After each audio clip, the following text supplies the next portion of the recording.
Hello दोस्तों, क्या हालचाल। आई होप आप सब बढ़िया होगे भाई। तो आज के वीडियो में यार हम बात करने वाले हैं उसी टूल वेबसाइट के बारे में जिसमें यार अभी लास्ट में मैंने एक वीडियो बनाया था जिसमें काफ़ी अच्छा आप लोगों का रिस्पांस मिला। और रिस्पांस को देखते हुए मैं जल्दी से जल्दी जो है वो उसका ट्यूटोरियल भी लेकर के आ गया। ट्यूटोरियल क्या था, वही यार जो हमारा एक टूल था ना, बेस 64 इनकोड, साथ ही साथ बेस 64 डिकोड, दोनों ही टूल को जो है हम बनाना सीखेंगे। बहुत ज़्यादा लंबा जो है वो कोड नहीं है, सिंपल आप 8-10 लाइन का यार कोड है, बेसिक लेवल का, जो कि HTML और PHP का यूज़ करके बना हुआ है। उसी को फिर आप उसी का अगर एक बार आपको कोडिंग समझ में आ गई ना, तो उसी का यूज़ करके यार आप उसे बहुत एडवांस लेवल पे जो है पहुंचा सकते हो। तो भाई ट्यूटोरियल वीडियो होने वाला है, जो कि आप बहुत ज़्यादा डिमांड करते थे भाई कि टूल वेबसाइट बनाना बताइए, टूल वेबसाइट बनाना बताइए। तो उसी को ध्यान में रखते हो भाई, जो आपका भाई है ना, वो टूल वेबसाइट बनाने के ऊपर जो है वो एक न्यू वीडियो लेकर के आ गया। तो भाई लाइक जो है वो दबा करके कर दो, और अभी तक चैनल को सब्सक्राइब नहीं किया हुआ है तो चैनल को भी सब्सक्राइब कर दो, क्योंकि काफ़ी सारे अब जो हैं इस तरीके के वीडियो आएंगे जिसमें हम पहले एक वीडियो पे ट्यूटोरियल के टूल्स के बारे में डिस्कस करेंगे, देन सेकंड जो वीडियो आएगा वो आएगा उसको टूल को बनाने के बारे में। और हम कोई भी बहुत लेंदी टूल को लेकर के नहीं चलेंगे, शुरू शुरू में हम जो है वो ऐसी छोटे मोटे टूल लेकर के चलेंगे यार, जो क्विक बन जाए और उस पर जो है पोटेंशियल भी बहुत रहे। ठीक है, क्योंकि यार ऐसा नहीं है कि चीज़ों को बहुत ही बड़ा बनाओ। ऐसे मार्केट में बहुत सारी चीज़ें अवेलेबल हैं जो बहुत सिंपल होती हैं, सिंपल तरीके से यार उनमें काम करके जो है यार अगर आप रैंक करवा ले जाते हो ना यार, तो बहुत बढ़िया पोटेंशियल रहता है। तो चलो यार, ज्ञान की बातें जो है वो हम कम करते हैं, सीधे जो है वो हम प्रैक्टिकल की तरफ चलते हैं, और चलते हैं भाई अपनी कंप्यूटर स्क्रीन पर। तो दोस्तों आ चुके हैं हम अपनी कंप्यूटर स्क्रीन पर, और यहाँ पर जो है यार मैं आने 000 वेब होस्ट, जो फ्री होस्टिंग है ना यार, उसका मैं यूज़ कर रहा हूँ। और डायरेक्ट इसी होस्टिंग पे जो है वो मैं आपको टूल जो है वो बनाना बताऊँगा, जिसके बारे में हमने बात करी थी। ठीक है ना। तो वो जो टूल था वो तो था आपका, जैसे हम गूगल में जाते हैं ना, बेस 64 डिकोड हम पहले लिख लेते हैं। ठीक है ना। आपको के दो टूल थे, एक था बेस 64 डिकोड और एक था आपका बेस 64 इनकोड। ठीक है ना। तो पहले जो है हम पहले समझते हैं बेस 64 इनकोड टूल बनाना किस तरीके से, जो है बिल्कुल बेसिक लेवल का सीखेंगे। एडवांस लेवल का फिर हम कोई और एक वीडियो बना सकते हैं ना, क्योंकि अगर हम बिल्कुल एडवांस में घुस जाएंगे ना तो काफ़ी ज़्यादा कॉम्प्लिकेटेड हो सकता है एक ही बार में चीज़ें आपके लिए समझना। तो हम बिल्कुल बेसिक लेवल के जो चीज़ें पहले वो समझेंगे। तो उसके लिए हमने करा क्या है कि ये जो हमारा बेस 64 इनकोड है ना, तो उसके लिए मैंने एक देखो टेस्टिंग का जो है 000 वेब होस्ट पे एक पूरा अकाउंट बना लिया है, एक सब डोमेन भी सेटअप कर लिया है, ताकि मैं यहीं पर जो है चीज़ें आपको समझा पाऊंगा। तो जो भी आप होस्टिंग यूज़ कर रहे हो ना, उसके फाइल मैनेजर में जा करके आप भी जो है वो डायरेक्टली जो है PHP, जहाँ पर PHP सपोर्टेड है ना, PHP वगैरह रन करती है, वहाँ पर डायरेक्ट आप PHP की फाइल वगैरह जो है वो क्रिएट करके काम कर सकते हो। तो चलो यार स्टेप बाय स्टेप जो है वो कहानी सीखते हैं डायरेक्ट होस्टिंग पे। ठीक है ना। तो ये हमारा फाइल मैनेजर है। अब मैं क्या करता हूँ ना यार, कि सबसे पहले यहाँ पे एक फोल्डर क्रिएट कर लेता हूँ। ठीक है। आप भी फोल्डर क्रिएट कर सकते हो, मतलब एक सब डायरेक्टरी क्रिएट कर लेता हूँ। ठीक है। तो मैं गया, मैंने क्रिएट करा जाके भाई एक सब डायरेक्टरी बेस 64 इनकोड। ठीक है। सबसे पहले हम ये टूल क्रिएट करने वाला है, तो हमने एक डायरेक्टरी क्रिएट करी बेस 64 इनकोड नाम की। ठीक है, हमने क्रिएट कर लिया।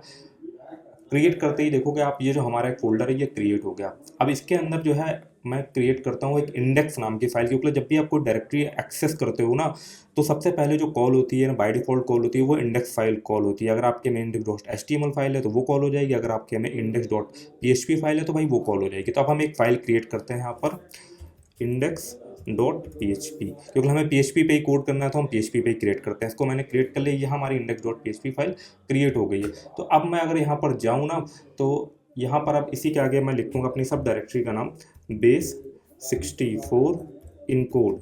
ठीक है ना। जैसे ही मैं यहाँ पे लिखूँगा तो आप देखोगे यहाँ पे ब्लैंक आ रहा है, क्योंकि हमने भी जो हमारी फाइल है उसके अंदर हमने कुछ भी कोड जो है वो नहीं लिखा हुआ है। ठीक है ना। तो अब हम यहाँ पे जाते हैं, इस फाइल को हम ओपन करते हैं। इसी के अंदर जो है वो सारा टूल जो है वो हम कोड करने वाले हैं। पहले इनकोड को कोड करेंगे, फिर डिकोड वाला टूल कोड करेंगे। सेम ही जो चीज़ है वो फॉलो हो जाएगी, कुछ भी ज़्यादा मेजर जो है वो चेंज नहीं होगा। तो हम यहाँ पे क्लिक करते हैं भाई इसको एडिट करने के लिए। ठीक है ना। एडिट में देखो हमारी फाइल खुल चुकी है, तो हम यहाँ पर एक लगा देते हैं H1 टैग नॉर्मली। देखो हम इस जो यहाँ पे मैं जो कोड बताने वाला हूँ, यहाँ पे मैं बहुत ज़्यादा CSS और बहुत ज़्यादा डिज़ाइनिंग पे फोकस नहीं करूँगा, यहाँ मैं फंक्शनैलिटी पे फोकस करूँगा। तो आप जो है वो CSS पे या बूटस्ट्रैप वगैरह का यूज़ करके अपना आगे जो है वो डिज़ाइनिंग वगैरह कर सकते हो। यहाँ पे मेजर पर्पज़ है कि भाई इस तरीके की जो चीज़ है वो बनती कैसे है, आप जो है वो प्रोग्रामिंग के लेवल पर थोड़ा सीखो जा करके। मैं जितना हो सकेगा सिंप्लीफाइड तरीके से चीज़ों को डीप लेवल में समझाने की कोशिश करूँगा। बट अगर आपको थोड़ा सा भी बेसिक प्रोग्रामिंग का नॉलेज है ना, तो आपके लिए चीज़ बिल्कुल हलवा है, आप को तुरंत ही समझ में आ जाएगी। इवन मुझे बताने की ज़रूरत नहीं है, आप समझ गए होगे कि ये जो चीज़ है कैसे काम करती है। ये जो टूल मैंने आपको दिखाया ना बेस 64 इनकोड कोड वाले, वो टूल जो है वो कैसे काम करते हैं। तो हमने यहाँ पे टाइटल डाला बेस 64, ठीक है ना, हमने यहाँ पर डाला इनकोड। ठीक है, ये हमारा जो है ये टाइटल पड़ गया। हम एक बार सेव करके देख लेते हैं यार कहानी किस तरीके से जो दिखाई दे रही है। यहाँ पे गए, हमने वापस से पेज को जो है वो रिलोड करा, आप देखोगे यहाँ हमारा जो टाइटल है वो हमारा यहाँ पे पढ़ के आ गया। ठीक है ना, वापस से हम यहाँ पर चलते हैं और जो है वो डिटेल में हम कोड लिखते हैं चल के। या तो ये करते हैं ना कि हम स्प्लिट करके 2 स्क्रीन ओपन करते हैं ना, तब जो है वो कहानी ज़्यादा मज़ेदार लगेगी ठीक काम करने पे ना। बट आपको शायद कोड जो है वो बड़ा बड़ा ना दिखाई दे, तो चलो ऐसे सिंगल सिंगल स्क्रीन रखते हैं, सही रहेगा। तो यहाँ पे हमारा हो गया। इसको आप चाहो तो अलाइन जो है वो सेंटर वगैरह भी कर सकते हो, बट इतना अभी हम जो है डिज़ाइनिंग में नहीं जा रहे जैसे कि मैंने आपको बताया। तो हम सीधे फंक्शनैलिटी की तरफ चलते हैं। तो जो पीएचपी का कोड हमें लिखना होता है वो हमें लिखना होता है भाई पीएचपी टैग के अंदर। सबसे पहले पीएचपी टैग ओपन करना है, बंद करना है। ये हमारा पीएचपी टैग ओपन हो गया, ये हमारा पीएचपी टैग जो है वो क्लोज हो गया। अब पहले तो मैं आपको सिंपल सा चीज़ दिखाना चाहूँगा कि अभी हम जो है ना वो इनपुट एरिया वगैरह सब बनाएंगे, जैसे कि आपको यहाँ पे टूल पे दिखाई दे रहा होगा बेस 64 जो इनकोड टूल है ना, ठीक है ना। यहाँ पर जैसे आपको दिखाई दे रहा होगा एक इनपुट, एक टेक्स्ट एरिया आ रहा है, यहाँ पे कुछ टाइप करते हो तो डिकोड होकर के जो रिजल्ट है वो नीचे आ जाता है। ठीक है ना, तो हम यहाँ पर जाते हैं और यहाँ पर पहले मैं आपको बताता हूँ ये चीज़ एक्चुअली में होती कैसे है। ठीक है ना, टेक्स्ट एरिया वगैरह हम बाद में क्रिएट करेंगे। तो सबसे पहले मैं एक इको लगाता हूँ और जो बेस 64 इनकोड होता है ना, जैसे मैंने लिखा बेस 64 इनकोड या डिकोड हो गया जा करके ना, तो ये जो चीज़ है ना यार, ये आप जाओगे मैं आगे लिखता हूँ पीएचपी। ठीक है ना, तो आपकी जो पीएचपी की ये जो ऑफिशियल कह सकते हो ना साइट है php.net करके, यहाँ पूरा डॉक्यूमेंटेशन दिया भाई ये जो चीज़ है कैसे वर्क करते हो। तो सीधे सीधे ये एक नॉर्मल सा एक कह सकते हो प्री डिफाइंड एक फंक्शन होता है पीएचपी में, जिसका यूज़ करके जो है बेस 64 इनकोड और डिकोड दोनों चीज़ें जो है चलती है। तो आप देखोगे यहाँ पर इस तरीके से जो है वो यहाँ पर चीज़ें दी हुई है। तो अगर हम यहाँ पर जाएँ वापस से अपने कोड पर यहाँ लिखे जा करके बेस 64 मैंने लिखा इनकोड। ठीक है ना, अभी मैंने इसके अंदर कोई स्ट्रिंग नहीं डाली है। ठीक है ना, मैंने यहाँ पर लिखा नॉर्मली अपना नाम लिखा। ठीक है, तो अब ये जो मेरे नाम को है ना नॉर्मल जो मेरी एक स्ट्रिंग लिखी है उसको जो है वो इनकोड करके दिखाएगा। इसको वापस से मैं सेव कर लेता हूँ। ये हमने यहाँ पे फाइल सेव कर ली और हम चलते हैं यहाँ पर और मैं आपको दिखाता हूँ भाई, ये देखो इसने जो मेरे नाम को है वो इनकोड कर दिया। सेम इस टूल में भी हम अगर मैं जाऊँगा यहाँ पर तो यही सेम स्ट्रिंग मुझे इनकोड करने के बाद मिलेगी। इसको थोड़ा सा हम और बड़ा कर लेते हैं ताकि आपको जो है वो चीज़ें समझ में आए। ठीक है, तो अगर मैंने यहाँ पर डाला रोहित और यहाँ पे मैंने क्लिक किया इनकोड पर, तो आप नीचे देखोगे जाकर से ये स्ट्रिंग और ये स्ट्रिंग जो है बिल्कुल एज इट इज सेम है। तो देख लो 1 लाइन का कोड है इसको करने का। ठीक है, सिर्फ आपको ये चीज़ लिखनी है और जो भी स्ट्रिंग टेक्स्ट एरिया में डाली गई होगी उसको यहाँ पे पास कर देना और भाई आपका इनकोड वाला जो टूल है वो कंप्लीट हो जाएगा।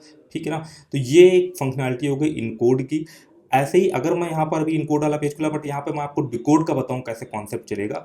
तो यहाँ पर सिंपल जहाँ पर इनकोड लिखा है ना बेस 64 इनकोड, यहाँ पर जो है वो आपको लिखना है डिकोड और जो भी इनकोडेड स्ट्रिंग होती है वो आपको यहाँ पर डाल देनी है। जैसे कि यहाँ पर फिलहाल ये इनकोडेड स्ट्रिंग आ रही थी, तो ये अगर मैं यहाँ पर डाल दूंगा ऐसे करके कंट्रोल वी करके और मैंने यहाँ पे कर दिया सेव, तो अब आप देखोगे यहाँ पर एक इनकोडेड, तो ये जो भी रियल स्ट्रिंग होगी ना वो हमको दिखा देगा। ये उसका इनकोडेड फॉर्म ने यहाँ पे डाल दिया, ये उसको डिकोड करके दिखा देगा। मैं इस पेज को वापस से रिलोड करता हूँ, देखो मेरा नाम जो है प्रिंट हो गया। तो इसी तरीके से जो base 64 encode and base 64 decode जो है टूल बने हैं। अब हम थोड़ा सा आगे चलते हैं प्रॉपर वे में इसको बनाते चल के। तो वापस हमें इनकोड पे ही काम करना है, तो पहले तो हम इसको डिलीट कर देते हैं। पहले हमको चाहिए होगा भाई नॉर्मल सा HTML के सब आप वो जो है वो जो बेसिक स्ट्रक्चर होता है वो सब आप लगा लेना।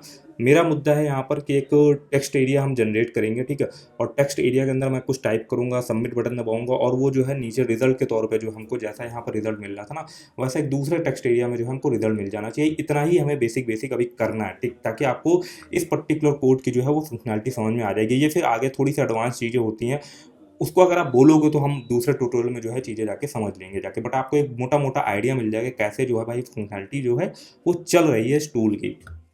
तो अब हम यहाँ पर गए भाई और अब हम करते हैं सबसे पहले फॉर्म क्रिएट करते हैं। ठीक है, हमने फॉर्म ओपन करा, फॉर्म हमारा बंद हो गया। HTML में जानते हो यार जो टैग आप ओपन करते हो ना उसे आपको बंद करना पड़ता है। तो अब फॉर्म का मेथड जो है 2 तरीके का मेथड होता है। हम मेथड यूज़ करने वाले हैं भाई पोस्ट मेथड। ठीक है ना, ताकि जो भी चीज़ आप यहाँ पर जब जैसे आप यहाँ पर टेक्स्ट एरिया में कुछ डालते हो ना सबमिट करते हो तो वो हिडन हो करके जो है वो जाता है। ठीक है, सर्वर के पास। और वही अगर फॉर्म का मेथड गेट होगा तो URL के थ्रू पास हो करके जाता है। यही गेट और पोस्ट में जो है डिफरेंस होता है। फिर और भी कुछ डिफरेंसेस होते हैं बट मेजर ये तो हमको URL पे स्ट्रिंग नहीं दिखानी है, हमको नॉर्मली जो हाइड करके भेजनी है। तो हम यहाँ पे गए, अब हम एक टेक्स्ट एरिया क्रिएट करते हैं। टेक्स्ट एरिया हमने क्रिएट किया, टेक्स्ट एरिया हमारा बंद हो गया और इसका जो है हमने वो रख दिया जाके भाई रोज़ रख दी, थोड़ा सा हमारा चौड़ा होकर के आया तो हमने यहाँ रख दिया 4। ठीक है, इसका हमने एक नाम दे दिया, नाम हमने दे दिया TXT। ठीक है, ये हमने एक नाम दे दिया, ये हमारा टेक्स्ट एरिया जो है वो बन चुका हुआ है। इसको आप ये सिंगल लाइन पे भी कर दो यार, ठीक है ना, ये हमारा बन गया। अब हमने यहाँ पे लगाया भाई एक BR टैग, ताकि हमारा थोड़ा सा एक स्पेस आ जाए, क्योंकि हम वैसे डिज़ाइनिंग तो कर नहीं रहे, हम सिंपल HTML डिज़ाइनिंग कर रहे हैं। अब हमको एक बटन बनाना है, हमने बटन बनाया, ठीक है ना, और यहाँ पे हमने डाला सबमिट। ठीक है ना, सबमिट कर दिया। या यहाँ देख लेते हैं इस साइड में क्या लिखा हुआ है, इस साइड में लिखा हुआ है इनकोड, तो हम भी ऐसे ही बटन बना देते हैं, इनकोड लिख देते हैं कैपिटल में। ठीक है, हमने लिखा इनकोड। ठीक है, अब इसका टाइप जो है वो रहेगा सबमिट, क्योंकि बटन का टाइप हमारा, क्योंकि हम फॉर्म सबमिट कर रहे हैं इसलिए हमारा टाइप रहेगा सबमिट। ठीक है, ये हो गया, तभी हमारा जो फॉर्म है प्रॉपर तरीके से सबमिट होगा।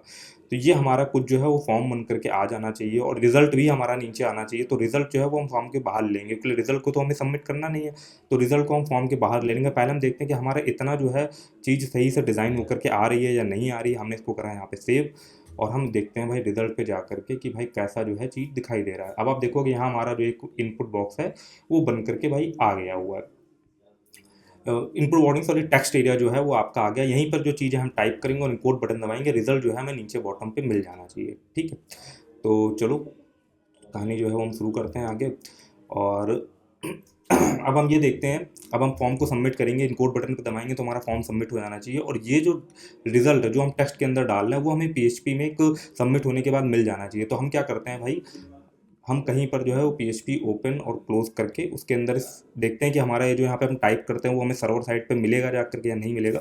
तो मैं नीचे ही जो है PHP ओपन करता हूँ, और फॉर्म का डेटा आप जो है पोस्ट मैसेज से जो है वो उठा सकते हो। तो मैंने एक वेरिएबल डिक्लेयर करा PHP में ही TXT, और इसका जो है लिया पोस्ट, और जो हमने जो डेटा है वो उसका उठा लिया TXT से ही जो है हमने डिफाइन करा था ना। यहाँ पे जो नेम आप डिफाइन करोगे ना इनपुट, वही आप यहाँ पोस्ट के अंदर डालोगे। यहाँ पे आप कोई भी वेरिएबल ले सकते हो, बट मैंने सेम ले लिया ताकि हमको पता चले कौन सा वेरिएबल की कहानी किसके अंदर जा रही है। तो इसको हम जरा प्रिंट करा कर देख लेते हैं कि सबमिट करने के बाद जो है वो हमें डेटा मिल रहा है या नहीं मिल रहा है। ठीक है ना, देखो स्टेप बाय स्टेप आपको डीबग करते रहना चाहिए। ऐसा नहीं कि पूरा कोड करते चले गए फिर आप एरर वगैरह ढूंढ नहीं पाओगे। एक स्टेप कंप्लीट करा, देन रिजल्ट देखा, वहाँ तक रिजल्ट जो है हमारा प्रॉपर तरीके से फंक्शनैलिटी चल रही है नहीं चल रही है, देन फिर जो है वो हमें कहानी को आगे बढ़ाना है। तो हमने यहाँ तक कर लिया था। अब मैं यहाँ पे टाइप करता हूँ भाई, यहाँ पे अनडिफाइंड TXT, यहाँ पे देखो अनडिफाइंड का इसलिए आ रहा है, एक नोटिस आ रही है क्योंकि हमने जो पेज लोड हो रहा है ना उस टाइम पे उस वेरिएबल के अंदर कोई चीज़ मिल नहीं रही है। तो इसको फिलहाल अभी इग्नोर मारते हैं।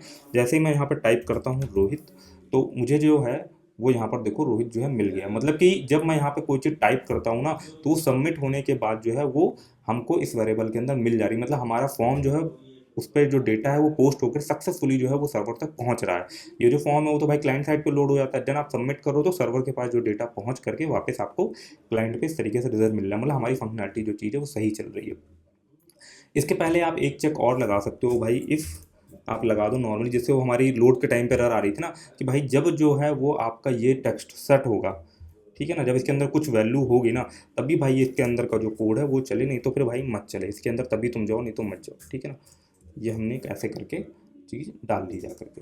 तो ये हमारा यहाँ तक जो है वो हो गया। तो यहाँ तक जो हमारा है वो हमें स्ट्रिंग यहाँ पे मिल जा रही है नॉर्मली। अब इसी को हमें नॉर्मली डिकोड करना और रिजल्ट एक दूसरे वेरिएबल में स्टोर कर लेना। तो फॉर एग्जांपल के लिए मैंने एक रिजल्ट नाम का वेरिएबल लिया और वही हमने लगाया बेस 64, हमने यहाँ पे लगाया इन कोड, हमने यहाँ पे लगाया इन कोड, यहाँ पे ऐसे लिया, और जो हमने टेक्स्ट है उसको यहाँ से डाल दिया, जो भी वेरिएबल में आ रहा था वो हमने यहाँ पे डाल दिया। ठीक है ना, अब हम देखते हैं भाई यहाँ पर इको करके कि उस पर हमारा क्या रिजल्ट जो है वो मिल रहा है। इसको हमने यहाँ पे करा सेव, तो वो देखते हैं जा करके। तो यहाँ पे आप रिज़ल्ट देखोगे, हम इसको करते हैं वापस से, इसको कैंसिल कर देते हैं, वापस से यहाँ पर जो है वो इसको रिफ्रेश कर लेते हैं। ठीक है, शुरू से ही अभी भी हमारे यहाँ पर जो है TXT जो है वो अनडिफाइंड दिखाई दे रहा है। वापस हम जरा चेक करते हैं कहाँ पर क्या इशू आ रहा है। तो ये TXT इसके यहाँ पर हम लगा देते हैं भाई, यहाँ पर हम लगाते हैं, अगर हमारा यहाँ पर ये आप लिखो जा करके, ठीक है, नहीं तो वो जो चीज़ है वो दिखाएगा यहाँ पर ना, तो उसको हमने कर दिया यहाँ पर सेव। तो अब हम यहाँ पर देखते हैं कि हमारा ये जो वार्निंग है ना वो हट जाना चाहिए।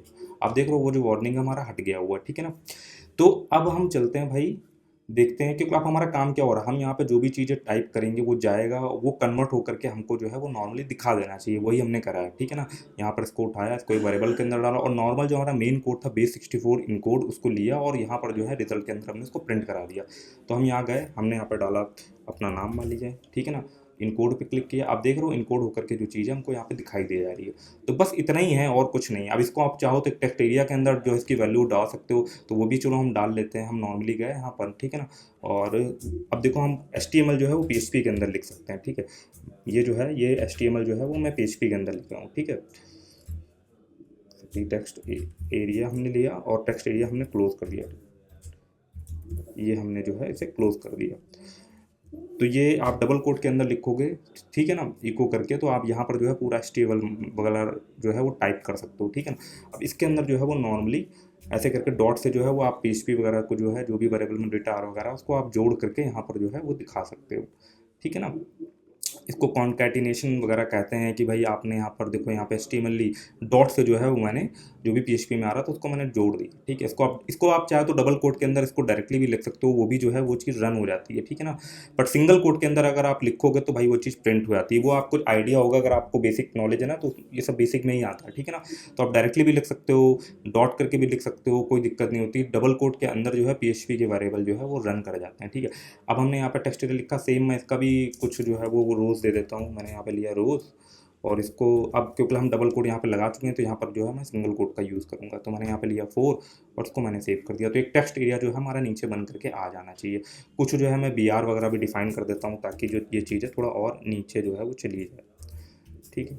अब हमने लिया, इसको वापस से कर दिया हमने सेव। अब हमारा जो है लगभग टूल जो है एक तरीके से कह सकते हो base64 इन कोड का वापस से मैं इसी चीज़ को सबमिट कर देता हूँ। देखो अब वो जो चीज़ है हमारी यहाँ पर लिख करके आ रही है, ठीक है, इनपुट एरिया। बाद में आप कॉपी वगैरह का बटन लगा सकते हो। कॉपी के बटन लगाने के ऊपर मैंने प्रॉपर एक बढ़िया सा ट्यूटोरियल वगैरह जो है बना रखा है, उसको आप जो है वो चेकआउट कर सकते हो। लिंक जो है वो मैं डिस्क्रिप्शन में दे दूँगा। तो हमारा आप देख सकते हो base64 इन कोड का जो एक तरीके से टूल है ना वो लगभग रेडी हो गया। थोड़ा सा फिनिशिंग टच हम और दे देते हैं। तो हम गए यहाँ पर और सिंपली ये तो अब हमें प्रिंट कराने की ज़रूरत नहीं है, तो यहाँ से हम जो है इको हटा देते हैं। हमारा जो भी यहाँ पर रिजल्ट आया उसको बस हमने जो है यहाँ पर HTML के साथ कॉन्कैटिनेट करके PHP को हमने यहाँ पे डाल दिया, ठीक है ना। इसको आप ऐसे भी लिख सकते थे, इसको आप डायरेक्टली HTML के फॉर्मेट पे भी लिख सकते थे, बट मैंने यहाँ पे फिलहाल जो है वो ऐसे लिख दिया हुआ है। तो अब यहाँ पर हम गए। अब आप देखते होगे कि जब यहाँ पर हमने सबमिट करा हुआ है ना, तो जो आपने ऊपर टाइप करा है वो भी भाई जो है यहाँ पर लिखा लिखाया आ रहा है, वो गायब नहीं हो रहा है। बट अपने केस में अगर आप देखोगे, मैं यहाँ पे जैसे कोई चीज़ टाइप कर रहा हूँ ना और इनकोड मार रहा हूँ, तो भाई वो चीज़ जो है गायब हो जाती है, क्योंकि सबमिट होने के बाद जो है वो डेटा रिमूव हो जाता है। तो वो आपको यहाँ पर सबमिट होने के बाद जो एक्चुअल स्ट्रिंग थी उसको भी यहाँ पे आपको सेट करना पड़ेगा। तो वो एक्चुअल हमारी किस चीज़ में मिल रही थी, वो एक्चुअल हमारी आ रही थी भाई इस चीज़ के अंदर। तो हमें करना क्या होगा भाई, ये जो कोड है ना एक तरीके से कह सकते हो ना, ये हमें भाई लाइन ऊपर लिखनी पड़ेगी लाइन, नहीं तो आप यहाँ पे सेट नहीं कर पाओगे ना उस चीज़ को। तो हम इसको लेते हैं, सिर्फ इस लाइन को यहाँ पे उठाते हैं, या पूरा ही उठा लेते हैं, कोई दिक्कत वाली चीज़ नहीं है। हमने यहाँ से इसको उठाया पूरा, इस पूरे PHP को हम उठाते हैं फ़िलहाल, यहाँ से कट करते हैं और इसको हम लेकर के जाते हैं भाई ऊपर, ठीक है ना। यहाँ पर लेके गए। अब ये रिज़ल्ट जो है ये हमें सिर्फ नीचे चाहिए था और सब तो हमारा काम ऊपर चल जाएगा। तो इसको वापस से हम नॉर्मली यहाँ पर लेते हैं, Ctrl+X हमने करा और इसमें सेम हमारा दोनों जगह पे आप ये कंडीशन लगा सकते हो, ठीक है। उसको आप यहाँ पर जो है वो पेस्ट कर सकते हो। और भाई यहाँ पर हमने लिखी PHP ओपन, PHP क्लोज, और सेम आप ये चेक कर लो कि भैया जब आपका पोस्ट में कोई डेटा सेट होना तभी जो चीज़ है भाई नीचे वाली डिस्प्ले हो जा करके ना, ये आपने यहाँ पर कर दिया क्लोज, एज इट इज़ रहेगा बस, ठीक है ना। इसको करने के बहुत सारे तरीके हैं, बहुत सारे परमुटेशन कॉम्बिनेशन हो सकते हैं चीज़ों को करने के, बट अभी जो माइंड में आता जा रहा है उसके हिसाब से जो चीज़ें हैं वो मैं कोड करता जा रहा हूँ। तो अभी आप देखोगे अब हमें जो वेरिएबल का जो डेटा है वो हमें ऊपरी मिल जा रहा है। तो ये डेटा के अंदर जो हमारा मेन जो है वो आ रहा है और यहाँ पर जो है वो इनकोडेड होकर के की जा रही है। तो TXT वाले को अगर हम लेंगे तो हमें अगर यहाँ पे सेट करना है तो नॉर्मल इसके अंदर जो हमें यहाँ पे पास कर देना है, ठीक है भाई। वो भी किस केस में ऐड, कि जब भाई ये चीज़ हमारी यहाँ पर सेट हो जा करके ना, तो आप यहाँ पर जो है वो ऐसे करके पास कर सकते हो। और बाय डिफ़ॉल्ट TXT के अंदर एक, ताकि कोई एरर ना आए जो आपकी वार्निंग, क्योंकि भाई जब आप फर्स्ट टाइम पेज लोड करते हो तो उसके अंदर कुछ वैल्यू नहीं होगी ना, तो उसके अंदर आप पेज लोड के टाइम पे इसके अंदर जो है वो ब्लैंक पास कर सकते हो। मैंने यहाँ पे कर दिया भाई ब्लैंक, ताकि कोई एरर ना आए बस सिंपली। अब जो है मैंने यहाँ पे इसको जो है वो सेव कर दिया। देखो इको करा के भी प्रिंट करा सकते हो, और इस तरीके से अगर आप कुछ लगा करके आप पैटर्न में लिखते हो, ये सिंगल लाइन में प्रिंट कराने के लिए होता है, ठीक है ना। तो आप इस तरीके से भी जो है शॉर्ट टैग हम बोलते हैं ना PHP में, इसका भी आप यूज़ कर सकते हो और वहाँ पर जो चीज़ है वो प्रिंट हो जाएगी। तो अभी थोड़ा सा मैं समझाऊंगा आपको, पहले मैं देख लेता हूँ ये जो चीज़ हमारी फंक्शनैलिटी सही वर्क कर रही है नहीं कर रही है। वापस हम सबमिट करते हैं तो आप देखोगे ना, अब यहाँ जो हमने लिखा था रोहित वो आ रहा है वैसे ही, और यहाँ हमारा इनकोडेड होकर के चीज़ आ रही है। लग रहा है मैंने बी आर जो है कुछ ज़्यादा ही लगा दी है, तो कुछ बी आर जो है वो हम कम कर लेते हैं, एक बी आर जो है वो हम कम कर देते हैं, ठीक है, यहाँ पे ऐसे करके। तो अब देखो यार थोड़ा सा फंक्शनैलिटी समझ लेते हो, बस इतना ही कोड है ये मेन। इसको फिर आप डिज़ाइन करके भैया कुछ भी बना सकते हो, कैसा भी बना सकते हो, बट जो मेन कोड है इनकोड का टूल का कोड जो है वो आपका बन गया। इसको जो है मैं शेयर भी कर दूंगा आपके साथ, ठीक है ना। इसी से ये इसको टीएक्सटी में कन्वर्ट करके डाल दूंगा, आपको जो है ये कोड मिल जाएगा, ठीक है ना। इसी से ही हमारा इनकोड ही बन जाए, जैसे हमने इनकोड बनाया ना वैसे ही आपका जो है डिकोड ही बन जाएगा। डिकोड वाला भी मैं जो है वो आपको बताता हूँ। तो अभी देखो यहाँ पर ये चीज़ हो गई। अब देखो एक बार वापस से फंक्शनैलिटी थोड़ा सा हम समझ लेते हैं क्या हो रही है। हमने एक फॉर्म लिया, उसमें टेक्स्ट एरिया बनाया, उसका एक नेम डिफाइन कर दिया, ठीक है ना। नेम डिफाइन कर दिया, एक हमने बटन बनाई जो चीज़ों को सबमिट कर रही है जाकर के। जैसे ही आप यहाँ इनकोड बटन में सबमिट करते हो तो जो भी यहाँ पर आप टाइप करते हो वो जो है वो भाई सर्वर साइड जाता है, क्योंकि भाई पीएचपी जो सर्वरी साइड रन करती है तो वहाँ पर पीएचपी में एक प्री डिफाइंड फंक्शन होता है स्ट्रिंग को इनकोड करने का। वो हमने टेक्स्ट सबसे पहले एक वेरिएबल के अंदर डाल लिया। उससे पहले हमने ये चीज़ चेक करवा ली कि भाई हमारा मैथड मतलब कि हमारा फॉर्म जो है वो पोस्ट हुआ है या नहीं हुआ है ना, वो हमने चेक कर लिया। क्योंकि जब फर्स्ट टाइम पे अगर आप डायरेक्टली इसको लिख दोगे ना तो वो अनडिफाइंड बताएगा, क्योंकि इनके अंदर कोई वैल्यू मिली नहीं होगी। ये पोस्ट की वैल्यू तो जब फर्स्ट टाइम पे आप पेज लोड करोगे तो नहीं मिलेगी ना, ये हमको तभी मिल रही जब हम भाई फॉर्म को जो है वो सबमिट कर रहे हैं। तो हमने नॉर्मली यहाँ पे लिख दिया भाई कि पोस्ट के अंदर जो है वो कोई डेटा सेट होना चाहिए। ये सब करने के बहुत सारे तरीके, आप डायरेक्टली फॉर्म को भी सेट देख सकते हो कि भाई फॉर्म के अंदर कोई वैल्यू सेट है या नहीं सेट है। काफ़ी सारी चीज़ें हैं डिफरेंट डिफरेंट जो है। या आप कुछ भी ना करो तो आप @ लगा दोगे तो वार्निंग जो है फिलहाल के लिए आपकी गायब हो जाएगी, बट वो एक अच्छी अप्रोच जो है नहीं मानी जाएगी, ठीक है। नहीं अच्छी अप्रोच जो है उसको प्रेफर नहीं करना चाहिए, ठीक है ना। वो थोड़ा जुगाड़बंदी वाली चीज़ हो जाएगी। बेटर रहेगा कि आप चीज़ों को चेक करवा लो कि भाई पोस्ट में डेटा जो है वो है या नहीं है। इसलिए हमने यहाँ पे ये चीज़ जो लगाई है, और जो हमारा टेक्स्ट आया वो हमने लिया, इसको एक वेरिएबल के अंदर डाला, देन हमने फिर जो उसको कन्वर्ट करा इनकोड में, और उसको फिर हमने एक वेरिएबल रिजल्ट नाम के अंदर डाल लिया। देन जो भी हमारा रिजल्ट आया उसको हमने एक टेक्स्ट एरिया के अंदर जो है वो पास कर दिया। रिजल्ट को आप देख सकते हो, ठीक है, यहाँ पर हमने पास कर दिया। बस इतना ही कॉन्सेप्ट जो है वो चल रहा है, कोई बहुत हवे वाली चीज़ है। यहाँ पे भी हमने सेम ही चीज़ चेक कर ली कि भाई हमारा फॉर्म जो है वो सबमिट हुआ है या नहीं हुआ। नहीं सबमिट हुआ होगा तो यहाँ पर रिजल्ट को वो अनडिफाइंड बता देगा, प्लस के अंदर कुछ मिल ही नहीं रहा होगा भाई, ठीक है ना। तो इसलिए जो चीज़ें हैं वो लिखी गई है। तो यहाँ पर जो है हमारा भाई कोड जो है सारा कंप्लीट हो चुका है। हमारा इनकोड का टूल जो है वो बेसिक लेवल पर रेडी, बिना किसी दिक्कत के। इसको हम वापस से रिलोड करते हैं, शुरू से चलते हैं, ठीक है ना। मैं इसको ऐसे करता हूँ, ठीक है। अब ये हमारा ऐसे करके आ रहा है। अब आपने एक चीज़ नोटिस करी कि वहाँ पर जो है हमारा शुरू में ही वहाँ पे बॉक्स बन करके आ रहा था। मैंने क्या लगा दिया, तो मैंने ये लगा दिया कि भाई जब फॉर्म सबमिट हो तभी हमारा बॉक्स दिखाई दे। इसको भी आप विजिबल कर सकते हो। यहाँ पर जो है भाई आप ऐसे लगा लो, ये जो कोड है ना ये आप यहाँ पर जो है यहाँ पर अप्लाई कर सकते हो, ठीक है ना। अगर हम यहाँ पर ऐसे कर जा करके तो आप एक वार्निंग मिलेगी, बट यहाँ पर हमारा टेक्स्ट एरिया जो है वो विजिबल हो जाएगा।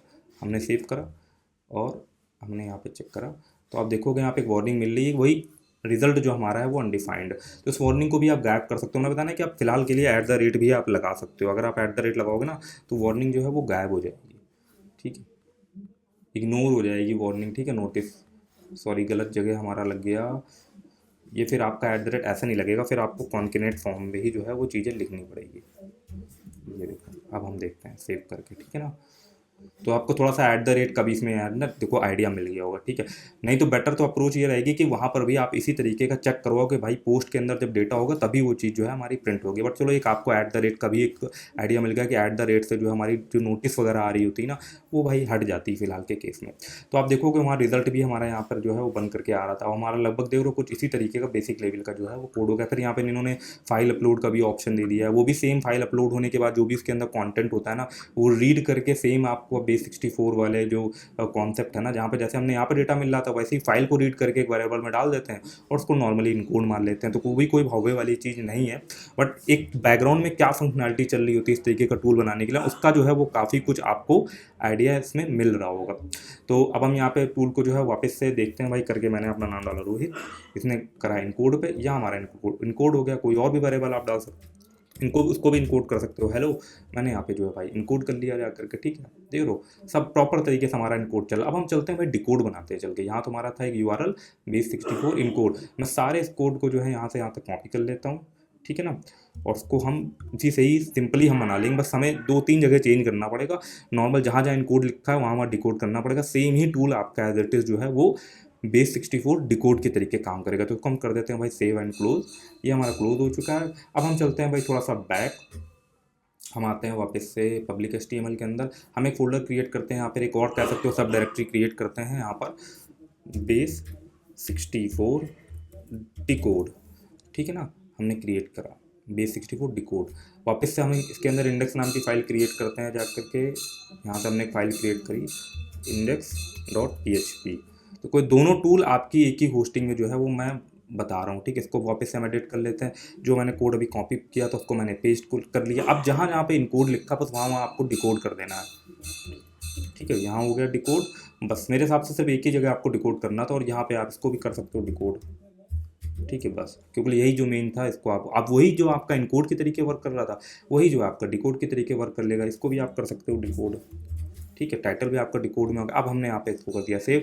ये आपका भाई base64 डिकोड का टूल रेडी होगा। इस URL को मैं यहाँ से कॉपी करता हूँ और इस URL को जो है मैं यहाँ पर एक नया टैब में ओपन कर लेता हूँ, ठीक है।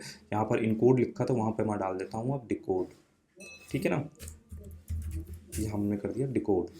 तो अब हम यहाँ चलते हैं, तो देखो ये हो गया आपका डिकोड का टूल, ये हो गया आपका इनकोड का। तो जो भी हमारी इनकोडेड स्ट्रिंग आ रही है उसको मैं यहाँ से उठाऊंगा और यहाँ पर डाल करके हम देखेंगे हमारा डिकोड सही से वर्क कर रहा है कि नहीं कर। जैसे ही आपने डिकोड किया वापस आपका जो है हेलो वर्ड आ गया। तो ये जो टूल है ना भाई वो कुछ इसी तरीके से बना हुआ है, ठीक है। कुछ भी बहुत ज़्यादा हवे वाली चीज़ नहीं, आप देख ही रहो भाई कितना जो है वो इतना बस सिंपल सा इतना कोड है। इसको मैं दे दूँगा, ठीक है ना। नीचे डिस्क्रिप्शन में लिंक चेक कर लेना ताकि आपके समझने के लिए एक आइडिया आपको मिल जाएगा। और जो भी आपकी PHP की होस्टिंग हो ना, as it is copy paste करके आप ये जो फंक्शनैलिटी है इसको चेकआउट कर सकते हो। इसको फिर और आप डिज़ाइन के लेवल पे जो है वो चीज़ें बना सकते हो ना। क्योंकि अगर मैं एज इट इज़ बहुत अच्छा डिज़ाइन करके सिंपल सा एक को आपको स्क्रिप्ट प्रोवाइड कर दूंगा ना, तो भाई सब उसी को यूज़ कर लेंगे, सबके कोड जो टूल है वो सेम टाइप के दिखेंगे जाकर। अगर आप डिज़ाइन के लेवल में कुछ चेंज कर पाते हो, ठीक है, थोड़ा फंक्शनैलिटी की कोई और इंप्रूव कर पाते हो जाकर, तो ऑटोमेटिकली आपका टूल जो है वो और तो डिफरेंट लगेगा, तो उसके रैंकिंग के चांसेज बढ़ जाते हैं। तो ये जैसे एक प्रैक्टिस सेशन था, क्योंकि बहुत सारे लोग बोल रहे थे भाई टूल वेबसाइट जो है वो कैसे बनाते हैं। तो आपको एक आइडिया मिल गया कि भाई देखो कुछ भी ज़्यादा हवे वाली चीज़ नहीं, कोई बहुत ज़्यादा कोड नहीं, सिंपल सादा सीधा सादा कोड है। और इतने जरा से कोड से यार एक इतनी ऐसी वेबसाइट्स वगैरह इस तरीके की बनाई जा सकती है जो भाई लाखों में अर्निंग जो है जनरेट करती है, ठीक है। 1-2 लाख नहीं, 4-4 5-5 लाख तक जो है ये वेबसाइट है अर्निंग जनरेट करे। जैसे होता है ना डिकोड वाला जो टूल है ना इनका ना, वो बहुत फेमस है। इसमें जो है भाई बहुत धांसू मात्रा में जो है वो ट्रैफिक वगैरह आप देख सकते हो, ठीक है ना भाई। तो ये था भाई एक ट्यूटोरियल। आई होप यार आपको पसंद आया होगा भाई। ट्यूटोरियल सिंपल सा था, सिंपल स्लो वर्ड, और कहीं पे अभी भी कंफ्यूजन हो भाई तो मैंने कहा ना देखो इस तरीके के टूल के लिए आपको बेसिक नॉलेज तो होनी चाहिए, हल्का फुल्का बेसिक पता होना चाहिए कि भाई ये फॉर्म क्या होता है, पोस्ट मेथड क्या होता है, रोज़ क्या होती है, HTML का पता होना चाहिए, सबमिट हमने यहाँ पे क्यों लिखा, सबमिट का क्या मतलब होता है, ये सब आपको नहीं पता है तो भाई ये चीज़ें जो है आपको नहीं समझ में आएंगी। तो किसी भी आप यूट्यूबर का जा करके बेसिक HTML का ट्यूटोरियल अगर आप देख लेते हो जो कि 1 आवर का होगा ना, तो आपको ये बेसिक चीज़ों के जो है वो आइडिया एक समझ में आ जाएगा। और PHP का भी बेसिक मुझे क्या लगता है 20 से 25 मिनट का आप कोई भी ट्यूटोरियल देख सकते हो, तो आपको ये कॉन्सेप्ट समझ में आ जाएंगे भाई पोस्ट क्या होता है ना, और ये सारी चीज़ें क्या होती है। ये समझ लो बिल्कुल कोडिंग का सी है, बिल्कुल बेसिक लेवल की कोडिंग से ये जो टूल है ये बना हुआ है। तो ऐसे यार अगर आपको और टूल के यार ट्यूटोरियल चाहिए, छोटे छोटे टूल जहाँ पे आपका एक प्रैक्टिस सेशन हो जाए, आपको पता चल जाए कि आप टूल यूज़ तो करो बैकग्राउंड में क्या कहानी चल रही, तो ऐसे छोटे छोटे जो टूल है जिनका पोटेंशियल अर्निंग पोटेंशियल बहुत ज़्यादा है ना, तो उनका ट्यूटोरियल यार मैं समय समय पर लाता रहूँगा यार ना। तो भाई वीडियो के लिए भाई लाइक तो यार बनता है यार, लाइक कर दो दबा करके ना, और कमेंट भी खूब सारे कर दो यार, तभी जो वीडियो है वो रिकमेंडेशन पे जाता है। तो भाई मुझे मोटिवेशन मिलेगी, तो साथ साथ मैं ऐसी चीज़ें जो है वो और बना पाऊंगा आपके लिए, तो आपको भी आपका नॉलेज में इंप्रूवमेंट होगा, ठीक है ना। क्योंकि जब नॉलेज में इंप्रूवमेंट होगा ना यार तभी कमाई में इंप्रूवमेंट होता है। ये कॉपी पेस्ट स्क्रिप्ट जो है भाई वो लंबे समय तक कहानी चलती नहीं है, धोखे धगारे चल गई तो चल गई, नहीं तो फिर यार कहानी जो है बेकार हो जाती है। तो चलो यार आपको ज़्यादा बोर नहीं करते हैं। तो आई होप आपको आज का ट्यूटोरियल बढ़िया लगा होगा। अगर भाई इन्फॉर्मेशन बढ़िया लगी हो तो वीडियो को लाइक मार देना, चैनल पर नए हो चैनल को सब्सक्राइब मार देना। मिलते हैं भाई अगले किसी धांसू टाइप के वीडियो में भाई, तब तक के लिए धन्यवाद।